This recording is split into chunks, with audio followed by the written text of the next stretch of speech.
భూభారతి ద్వారా సాదా బైనామా దరఖాస్తులకు మోక్షమని, భూభారతితో భూములు భద్రంగా ఉంటాయని మెదక్ జిల్లా కలెక్టర్ రాహుల్ రాజు పేర్కొన్నారు.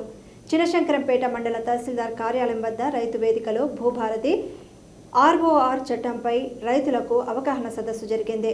ఈ సదస్సుని Medak RDO Ramadevi, tahsildar Mannan, MPDO Damodar, ADA Vijay Nirmala, AO Lakshmi Praveen, సంబంధిత ప్రజాప్రతినిధులు, ప్రభుత్వ అధికారులు రైతులతో కలిసి కలెక్టర్ జ్యోతి వెలిగించి ప్రారంభించారు.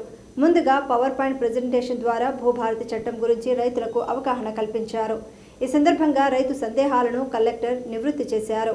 ఈ సందర్భంగా కలెక్టర్ మాట్లాడుతూ, మోకాపై ఉన్న రైతులకు హక్కు ఉండాలన్నదే భూభారతి చట్టం ముఖ్య ఉద్దేశమని తెలిపారు. ధరణి స్థానంలో రైతులకు మేలైన చట్టం తేవాలన్న ఉద్దేశంతో రాష్ట్ర ప్రభుత్వం భూభారతి చట్టాన్ని తీసుకొచ్చిందన్నారు. భూభారతి చట్టం ద్వారా రైతులకు సంబంధించిన అన్ని భూ సమస్యలను పరిష్కరించడమే కాకుండా వారి భూములకు భూ ఆధార్ కార్డును కూడా ఇవ్వడం జరుగుతుందన్నారు. ధరణి పోర్టల్ ద్వారా పరిష్కారం కాని అనేక సమస్యలకు భూభారతి చట్టం ద్వారా పరిష్కారం లభించనుందని తెలిపారు. భూముల విస్తీర్ణం, మార్పులు చేర్పులకు అవకాశం ఉందని తెలిపారు. వారసత్వంగా వస్తున్న యజమానులకు పేరు మార్పులు చేయవచ్చని తెలిపారు.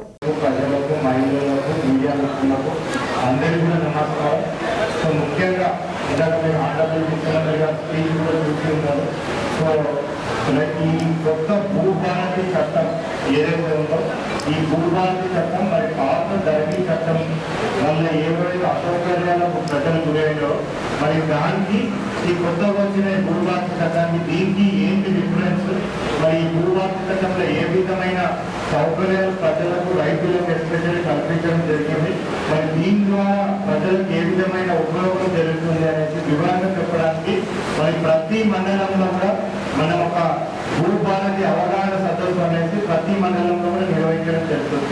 సమస్యలు ఉంటే అన్న అప్లై చేసుకుంటుంటే దాంట్లో ఎంతో 30 కంటే ఎక్కువ కూడా మాడ్యూల్స్ ఉన్నాయి.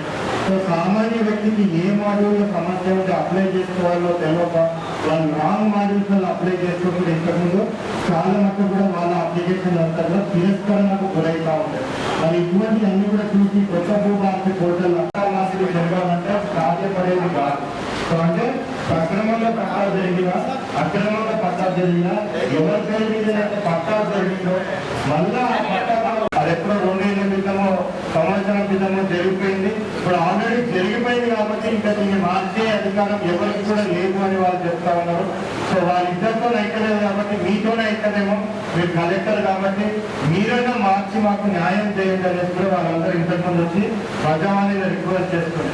మరి మన ధరణి చట్టం ప్రకారం ఒక్కసారి ఎవరి పేరు మీద పట్టా జరిగింది, పట్టా ఇచ్చినామనేసి అంటే కనుక ఆ సంబంధిత వ్యక్తి ఒకవేళ అక్రమంగా పట్టా చేసినట్లయితే ఆయన తనంతలో తాను వచ్చి అవును నేను అక్రమంగా పట్టా చేస్తున్నాను, పాపం ఆ అమాయకుడు ఎప్పటి నుంచో 20 ఏళ్ళు కాస్తులో ఉన్నాడు, ఎప్పుడో ఆ భూమి కొనుక్కున్నాడు, ఆయనకు రావాల్సిన